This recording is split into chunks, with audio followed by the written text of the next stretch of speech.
राधे नमस्कार दोस्तों, कैसे हैं आप सभी का मेरे YouTube चैनल बसंत पंडित जी ब्लॉग में स्वागत है। तो और गाइस, सुबह सुबह अभी उठ के नहा धो के पूजन हो गया। सर्वप्रथम आप मेरी वीडियो देख रहे हैं, आपका बहुत बहुत धन्यवाद। तो गाइस, नहा धो के अभी हमें जाना है एक जगह मार्केट में पूजा करने, अपना काम ही यही है। उसके बाद जाना है एक जगह गणेश पूजा करने। तो एक जगह शादी है जजमान की, परसों शादी है, कल हल्दी है, आज गणेश पूजा है। तो वो वहाँ अभी तैयार होके निकले हैं। तो सर्वप्रथम आज सोमवार भी है, तो ओम नमः शिवाय, ओम नमः शिवाय भोले बाबा को नमन बंदन करते हैं। कर्पूर गौरम करुणावतारम संसार सारम भुजगेंद्रहारम सदा वसंतम हृदयारविंदे भवम भवानी सहितम नमामि। तो गाइस, बाहर का सुंदर नज़ारा दिखाते हैं और ये देखिए। तो गाइस, सुबह सुबह उठे, नहाया धोया और धर्मोला चले गए।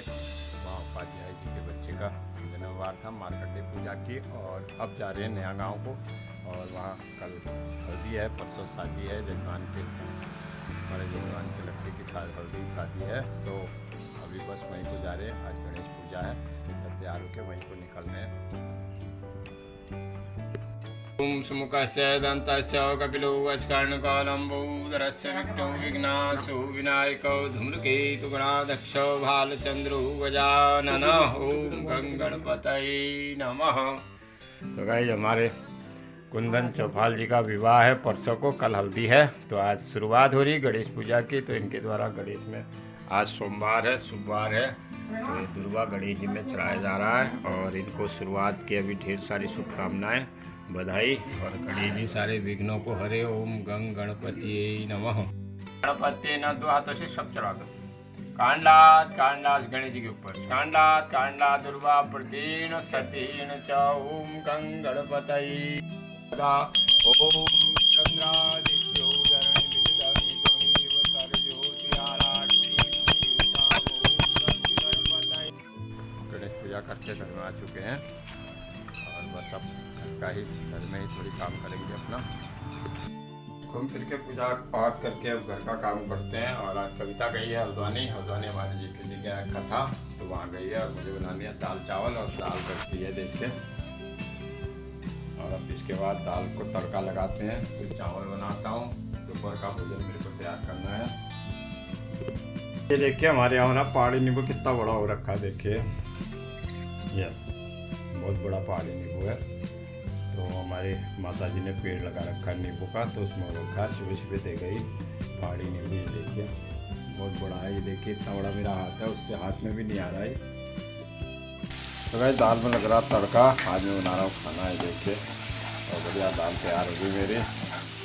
तो खाना बनाने का बहुत शौक है गाइस मेरे को। ये देखिए मसाला मसाले डालते हैं।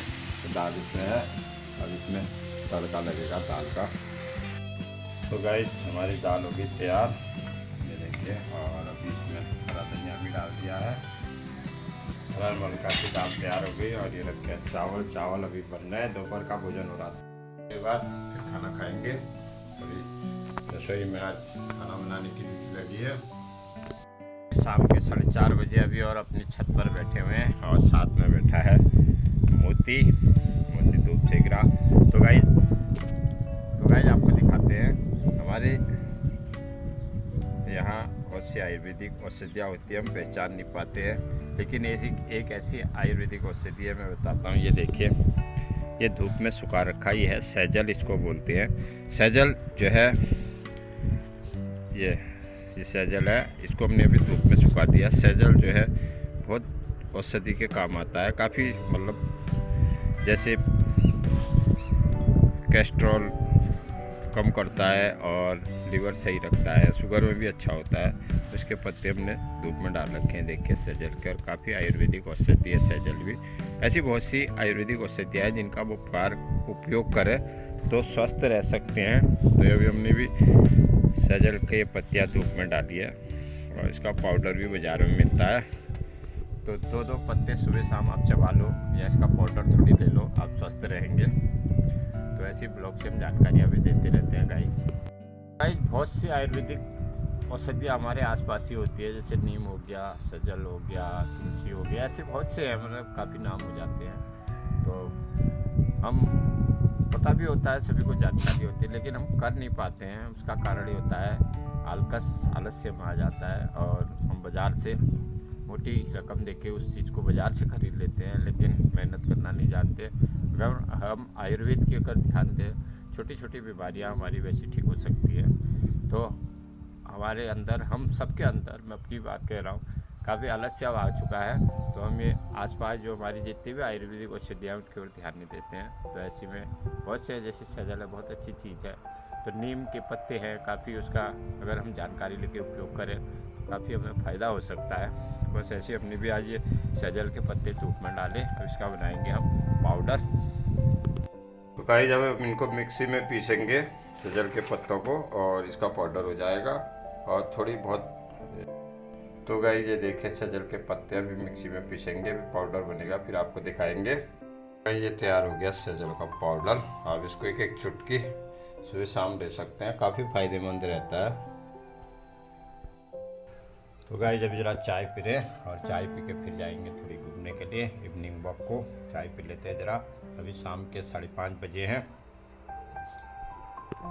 तो गाइस देखिए गेहूं की बालियाँ आ गई है, और अब फसल कुछ टाइम बाद, यूँ कहिए 1 महीने बाद लगभग तैयार हो जाएगी। तो ये देखिए सब जगह आजकल हरे भरे चारों तरफ से गेहूं दिख रहे हैं, और काफ़ी सुंदर भी लग रहे हैं। इसकी हरियाली भी बड़ी अच्छी लगती है। अभी शाम के समय घूम रहे हैं, आज की दिनचर्या आपको दिखाई। सुबह एक जगह गए थे, वहाँ गणेश पूजा की थी। कोई चौपाल जी, कुंदन चौपाल की शादी है, कल हल्दी है, परसों बारात जाएगी।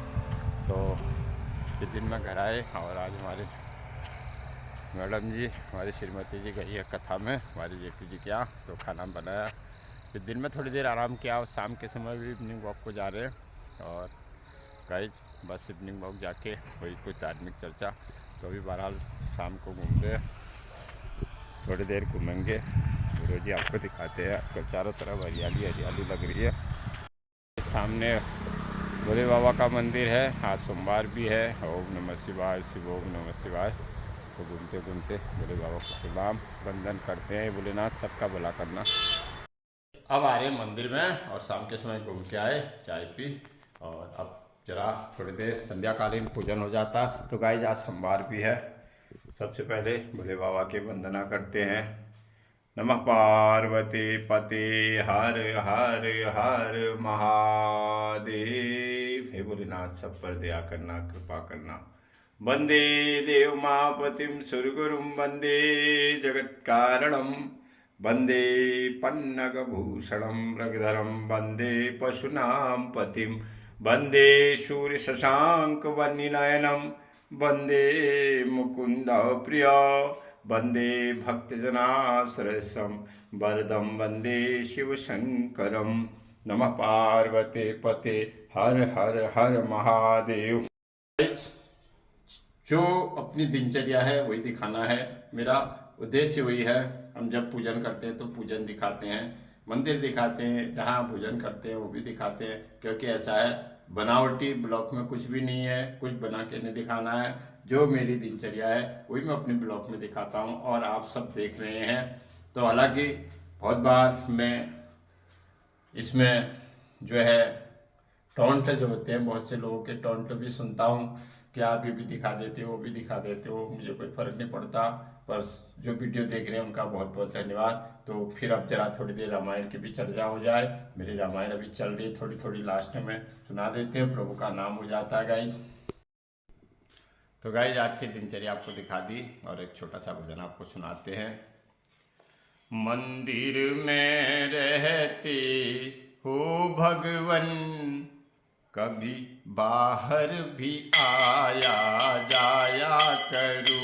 मंदिर में रहते हो भगवन, कभी बाहर भी आया जाया करो। मैं रोज तेरे घर आता हूँ, कभी मेरे घर भी आया करो। मंदिर में रहते हो भगवन, कभी मेरे घर भी आया करो। मैं तेरे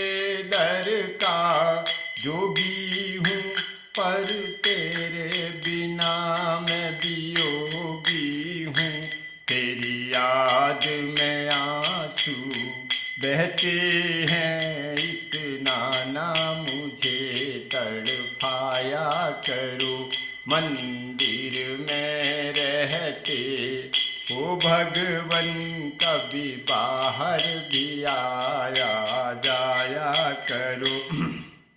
आते क्यों मेरे नजदीक नहीं, इतना तो सताना ठीक नहीं। मैं दिल से तुमको चाहता हूँ, कभी तुम भी मुझे अपनाया करो। मंदिर में रहते हो भगवन, कभी बाहर भी आया जाया करो। मैं दीन हूँ दीना नाथ हो तुम, सुख दुख में सबके साथ हो तुम। मैं मिलने की चाहत रोज करूं, कभी तुम भी हमें मिल जाया करो। मंदिर में रहते हो भगवन, कभी बाहर भी आया जाया करो। ये दुनिया मुझे सताती है, लाखों इल्जाम लगाती है। अब तेरी शरण में आया हूँ, तुम ऐसे न मुझको ठुकराया करो। मंदिर में रहते हो भगवन, कभी बाहर भी आया जाया करो। राधे राधे। तो गाइस, जैसे हम रोज़ रामायण की चर्चा करते हैं, तो हमारी रामायण जो थी राम भरत मिलाप से, और फिर पंचवटी में भगवान श्री राम चले गए हैं, राम लक्ष्मण भरत शत्रुघ्न बैठे हैं। तो उसी समय शूर्पणखा आती है। आपने शूर्पणखा का वर्णन किया होगा, तो देखा होगा रामलीला में। शूर्पणखा आती है और वो सुंदर वेश, माया से सुंदर वेश बना के भगवान श्री राम के पास आती है और भगवान श्री राम से कहती है, आप मुझे वरण कर लो। तो भगवान श्री राम यही कहते हैं कि मैं जो हूँ शादीशुदा एक पत्नी व्रतधारी हूँ, मेरे पास मेरी पत्नी है, तो मेरे छोटे भाई के पास जाओ, क्योंकि भगवान ने लीला रचनी थी। तो ऐसे ऐसे वो दोनों को बहुत ज़्यादा परेशान करती है। कभी उससे कहते राम के पास जाती, कभी लक्ष्मण के पास जाती है। तब लक्ष्मण जी शूर्पणखा के जो है नाक और कान काट डालते हैं। तब वो खरदूषण के पास जाती है और भगवान श्री राम खरदूषण का भी व्रत करते हैं। और खरदूषण का व्रत करने के बाद फिर वो रावण के पास जाती है और रावण को हाल कहती है। रावण कहता है उन दो तपस्वियों को मैं सबक सिखाऊंगा। फिर मारीच के पास जाता है और मारीच जो है, मारीच से छल वो मृग बनने को कहता है। तब मारीच मृग बन के आता है। तो मृग बन के आता है तो भगवान सीता जी उस मृग को देखती है। इसका वर्ण जो है स्वर्ण के समान उसका रूप होता है। माँ सीता कहती है कि ये मृग मेरे को चाहिए, क्योंकि होनी वैसी होती है। तब उस समय मृग के पीछे भगवान श्री राम जाते हैं और लक्ष्मण से कहते हैं आप सीता जी की पहरेदारी करो। तो उसी समय जो मृग है वो हा राम कहता है। तो सीता जी हा लक्ष्मण कहता है। तो सीता जी को डर हो जाता है कि राम के साथ कोई अनहोनी नहीं होगी। तब वो लक्ष्मण से कहती हैं कि तुम राम की रक्षा को जाओ। लक्ष्मण मना करते हैं, लेकिन कुछ बातें ऐसी बोल देती सीता मैया, तो लक्ष्मण जी को जाना पड़ता है। तब वो लक्ष्मण रेखा खींच के जाते हैं, माता इससे आप बाहर मत आना। और तब साधु वेश में रावण जो है माँ सीता के पास आता है। भिक्षाम देही करके एक साधु के वेश में आता है। सीता मैया भिक्षा देती है तो कहता है कि लक्ष्मण रेखा, इस रेखा से बाहर आओ, अंदर में नहीं आ सकता। तो सीता माता सोचती है ये बड़े जानकार साधु है, इनको कैसे पता लगा।